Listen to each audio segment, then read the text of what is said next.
and welcome to How to Be a Money Magpie podcast. I'm money expert Jasmine Birtles, the founder of moneymagpie.com.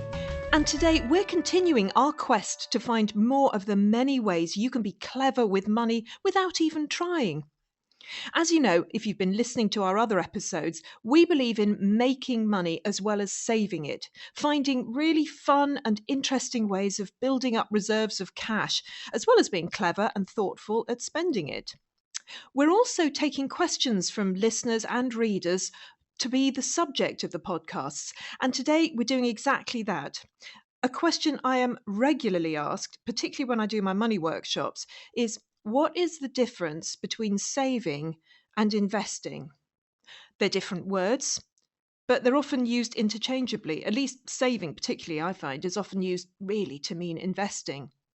So we're going to get to the real root of this with a couple of friends of mine. Micah Curry, who's an author, editor, and investment commentator from the investment house Fidelity. And we're also joined by the fabulous Tara Evans, who's digital consumer editor at The Sun newspaper. Hello, welcome to the show, both of you. Hi, thanks for having me. Hello. Hi there. Good to speak to you both at home. We're thoroughly socially distanced on this program. Absolutely. You're sounding good. So I'm going to start. I could start with Ivory. Tara, let's start with you. How would you define the difference between saving and investing? I think for me, the biggest difference is with investing that your money is always at risk.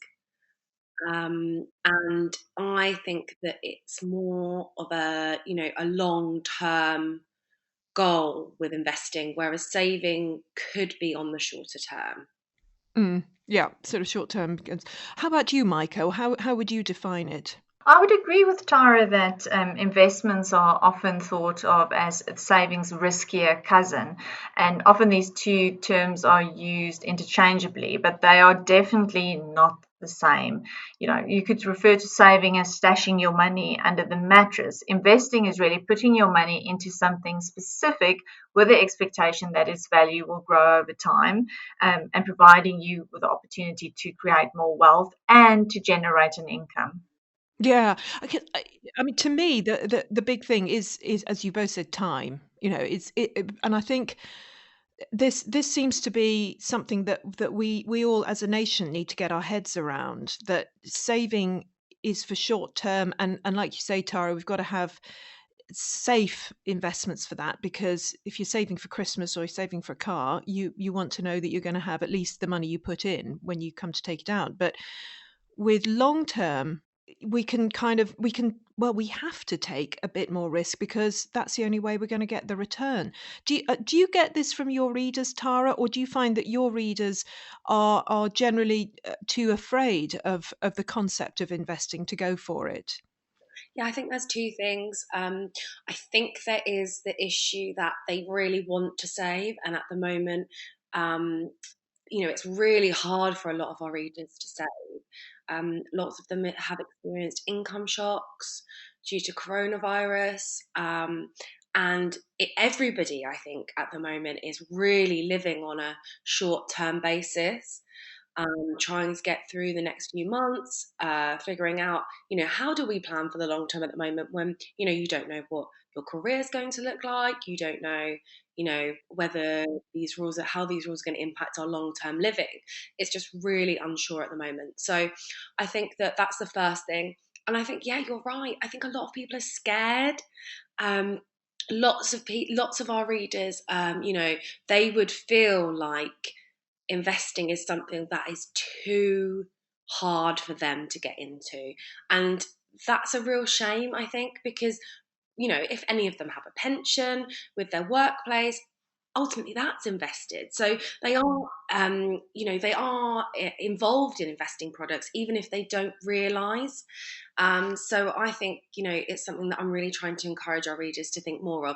But I understand that they are really squeezed at the moment. Yeah, it's a good point. I mean, we try this on Money Magpie as well, and we do certainly have readers who are really interested in investing. But with many people, there seems to be just this enormous fear. And And all sorts of myths around investing, like you have to be rich to invest. Do you get this, Micah? Do you find that at Fidelity you get people going, oh no, I couldn't do that, I haven't got enough money to invest, or this. Absolutely, absolutely. And it's often women who think that investing is not for me because they think it's, you need large amounts to get started, or it's something that is done by traders and the like. I do agree with Tara that, people are facing a lot of uncertainty at the moment. And human nature is such that when we face a lot of uncertainty, the first thing we want to do is batten down the hatches and actually stash that money under the mattress because you don't feel that you can trust anything.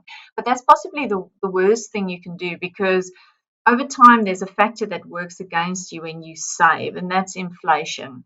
Um, every year things do get a bit more expensive, and as a result, your money is worth a little bit less. Now, of course, inflation isn't something that we've had to worry about for nearly a generation. But what we are seeing at the moment with all this uncertainty is we're seeing central banks pump more money into this financial system, and that of course has an inflationary risk to it.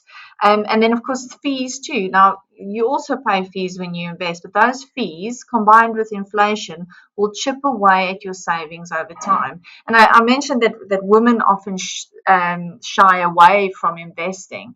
And it's really interesting, Jasmine, if you look at figures around ISAs, I always bring this stat up.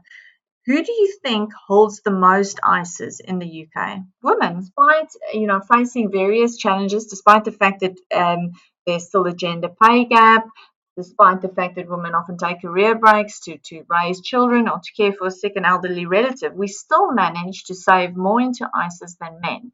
But the rub really is that we save in cash ISAs. So when you look at the different types of ISAs, overall, women hold more in ISAs, but we hold more in cash ISAs, whereas men hold more in stocks and shares ISAs. So women save, we are diligent savers, saving towards a goal, and men tend to invest more. It's such a good point about women, though. I mean, it's here, a bit of a coincidence. I didn't try to arrange this, but we're three women here talking about this, and we three women. I'm guessing we all invest. I certainly do. I'm guessing you guys do. And yet, as you say, most women don't. Although I know women who want to. Or I've had quite a few women say to me, "Oh, yeah, I want to come on your course so that I can learn how to invest." So there's a desire to do it, but there's just something. Is it just fear, or is it a lack of knowledge? What do you think it is, Tara? I do think that, obviously we are three people who know what we're talking about. Well, hopefully we know what we're talking about. We'd like to think that. Yeah.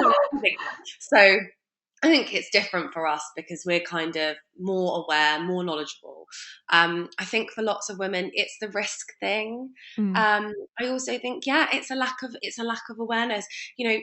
I think with lots of men, for example, they will go out and chat to their friends about it, and they will, they can all talk within that group and then learn about it from that way.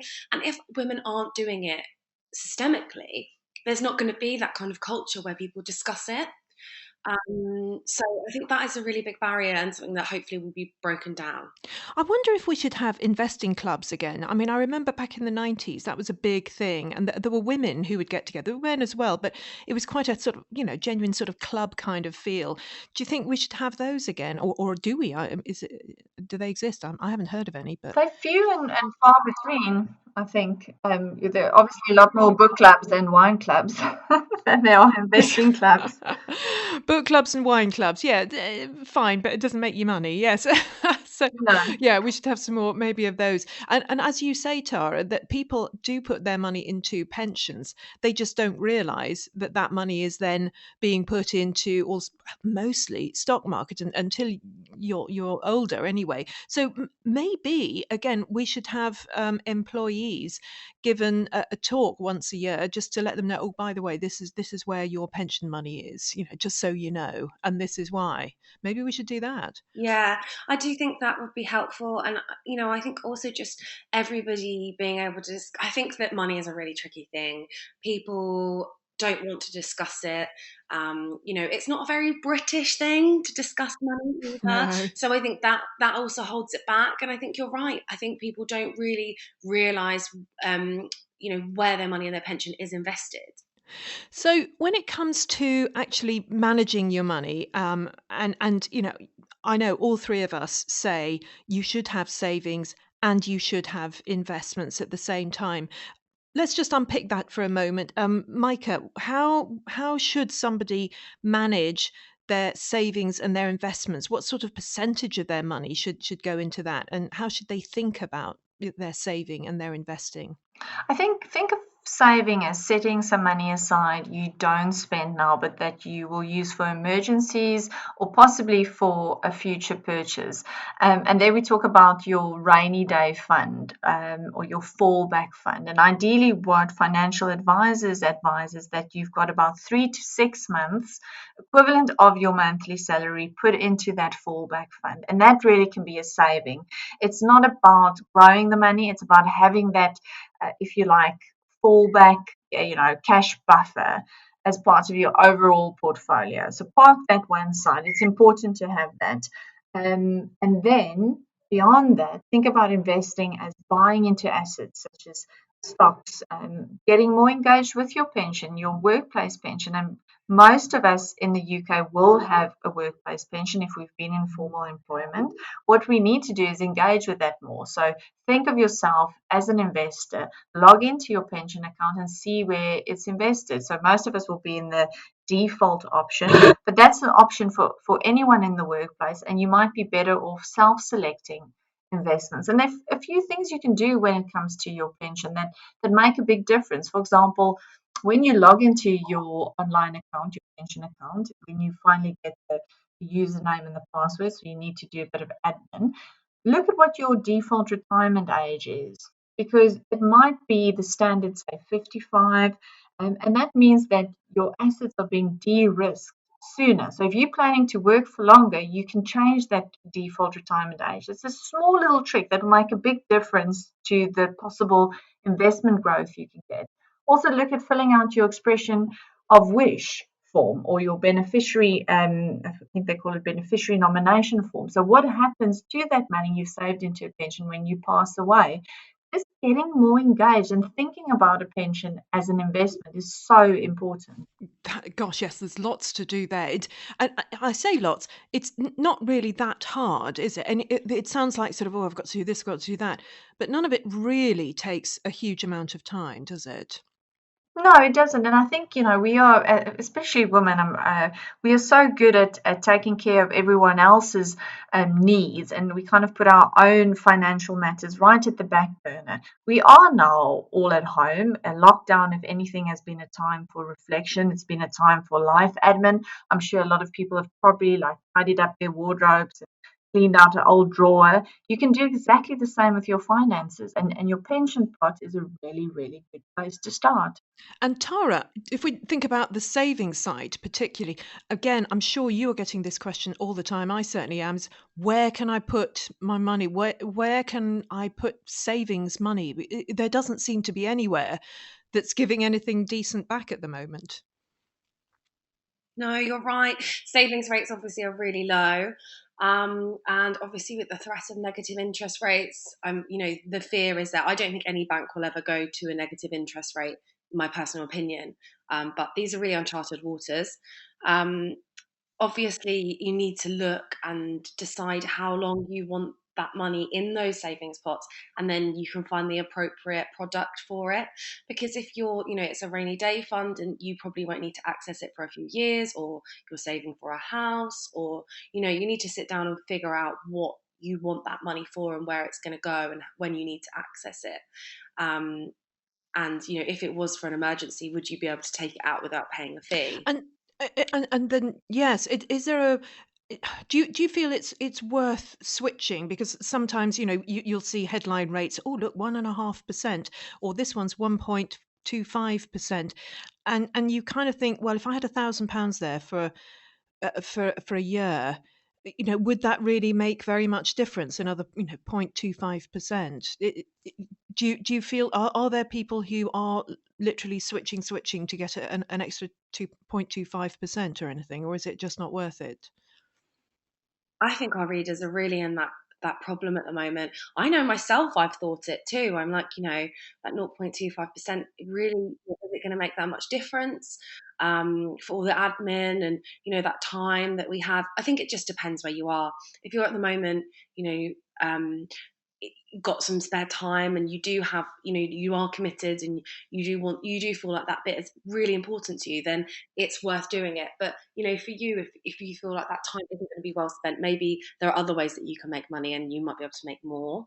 So it, in generating cash. So I don't really I think it's up to the personal, opinion and personal time and situation of where you're at.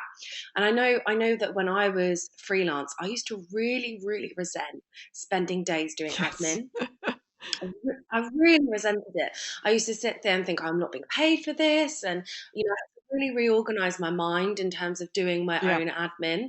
And so now, like, for my personal admin, I try and just have like one day a month, a weekend, where I sit down and that's my like admin time. And it's almost like I know that that's what I'm doing, because otherwise I found it really challenging to think about how important that time was, and how if I invested in it, that hopefully it did transpire and end up at the end like I wasn't piled on with all the admin. So I try and think of it in that way. I think that's a really good way of doing it, because I'm the same. I am freelance. I've always worked for myself. And yeah, I totally agree, because time is money. And when you're freelance, you really feel it. You think, oh, this hour I could be making that money. But admin, quite often the way I say to people, when it comes to switching bills, etc., I say, look, just spend half a day, as you say, pour yourself a glass of something fortifying, and just decide you're going to make yourself £1,000 simply by switching bills, etc., particularly your insurance. And if you think of it in those terms, then it's kind of less of a bitter pill to take, I find. And I find having that monthly check-in as well is really important, because there will be things that you didn't get to on your last list. And, time goes fast so quickly, as we know. I think we've all felt it this year. So I think having those monthly check-ins are really important. What do you mean by a monthly check-in? So what I do is, have a day every month. I set it in my diary. It reminds me, like, today's the day when you're going to go through all your to-do list, your financial well-being to-do list, and make sure that you have ticked off all those boxes, whether it's, getting your password to log in, check your investments, or whether it's, you're planning for the long term. Like a day, a month where you just check in on where you are. Excellent. That's a really great idea. And finally, Micah, do you have a great tip like Tara's there to help people get their savings and investments just a bit more on an even keel, so they feel more on top of their money?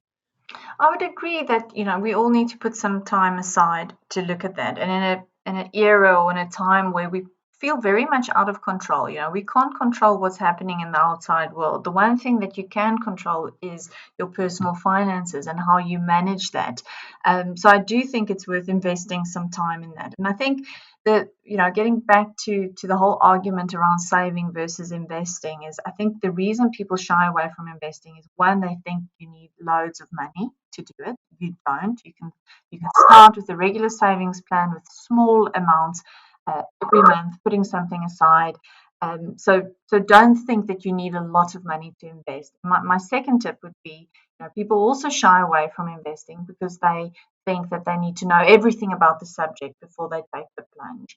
The key thing is what you consume, what you read, tells you a lot about the world already. The fact that we are all dialing in virtually, that we are ordering lots more things online, we're probably watching a lot more things on Netflix and the like. All of that tells you about where the investment opportunities lie. So, the world around you is already teaching you about where the opportunities are, and you don't need to be an expert to start drip feeding money into the stock market. Thank you so much, both of you, for that. I think we've got all sorts of articles on Money Magpie which are about saving and investing, and also about the difference between the two.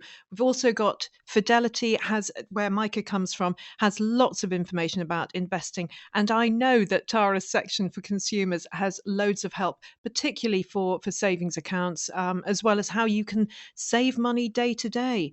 And we've been scouring our message boards and social media for the best tips of the week, and we've managed to have a chat with our Money Magpies about saving and investing. So have a listen to this. I feel like I'm on blind date. So my name's Stacey Smith. I started a website called Crumbs. I write about food and drink and what's going on in London. And I write for various other publications now. Mainly about food and drink. That's about it. I think it sounds so scary, saving and invest. I think since the pandemic hit, I felt so much more comfortable and safe when knowing that I had a little pot of money. Before the pandemic, I was sort of living for the moment. When I got paid, I'd see it as only needing to last until the end of the month. I never considered that you could actually still have money after that. It sounds really stupid, but I never thought of having more and more each month. I just thought of getting through it. But then I got made redundant during the pandemic. And I was like, shit, now what? I didn't really have much of a buffer.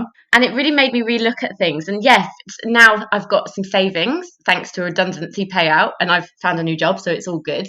But and now I really want to hold on to those savings. It makes me feel so much more secure to have that pot behind me. So in terms of the difference between savings and investments, I think everyone sort of understands, don't they? You put it in a savings account, job done, you can see it. I think investing sounds a lot scarier, but actually you are almost taking more of a risk putting your money in a savings account with a really, really bad return, because it's not going to keep up with inflation. But we haven't been brought up to talk about investments like that. Investments, especially with women, I think investments are seen as something someone else does, people with trust funds. But it's actually really not that complicated. I feel like we've been sold a lie that it's really, really scary and complicated. It's just not. I think women in particular need to be doing more investing and saving, to be honest, for various reasons. Of course, there's already the gender pay gap to contend with. So we already need to be working a bit harder, or making our money work a bit harder, should I say. And I think until now, or certainly even still now, it's often seen as something, or in the past, it's been something that the men look after, which is obviously so outdated and really cliched. And I know not everyone feels like that.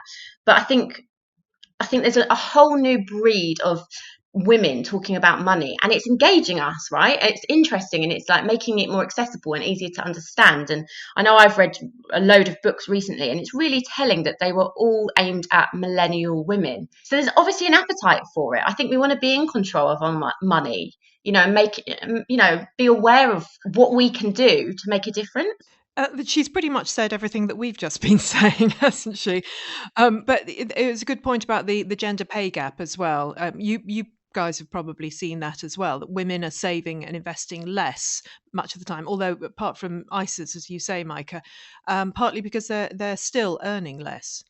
Absolutely. And the question's often asked, or the points are often made that women are more risk averse. That's why they don't invest. And I always ask, well, why is that? Have we ever wondered why women are more risk averse? Well, by definition, there is a gender pay gap. It stands at 18%. It's probably likely to get worse because of the COVID-19 pandemic, because we know it's had a disproportionate impact on women's finances. So if you get paid less than your male counterpart, by definition, you will be more risk averse around what you do with that money. We're also more risk averse because we think of money differently than our male counterparts. We don't think of money necessarily as our own. We think of it as something we share with our partner, with our children, perhaps with our parents. And if you think of money differently, you do tend to be more risk averse with that. It's a good point.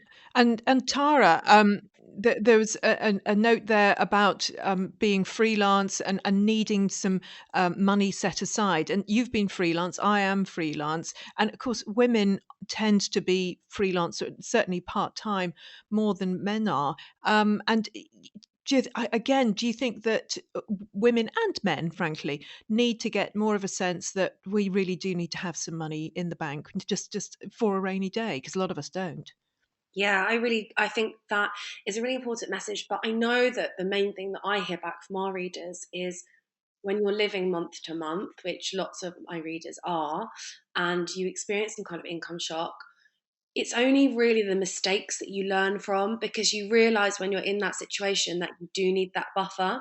And, you know, we can sit here and talk about it all day long, but the reality is, unless you have that spare income in order to be able to do it, it's unlikely you're going to be able to build up that nest egg.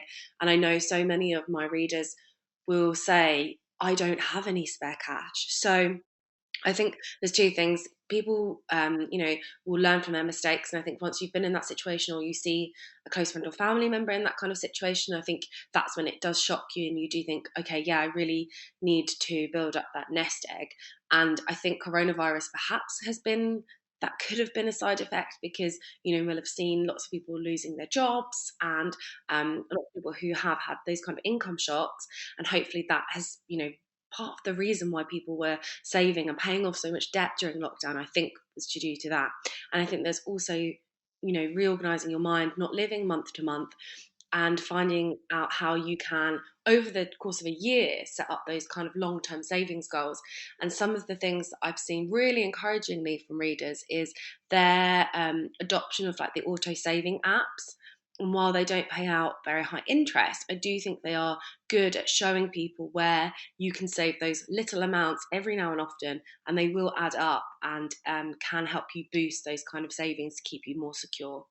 Yeah, those sort of digital apps you're talking about, and the digital banks that do it, kind of save it for you almost.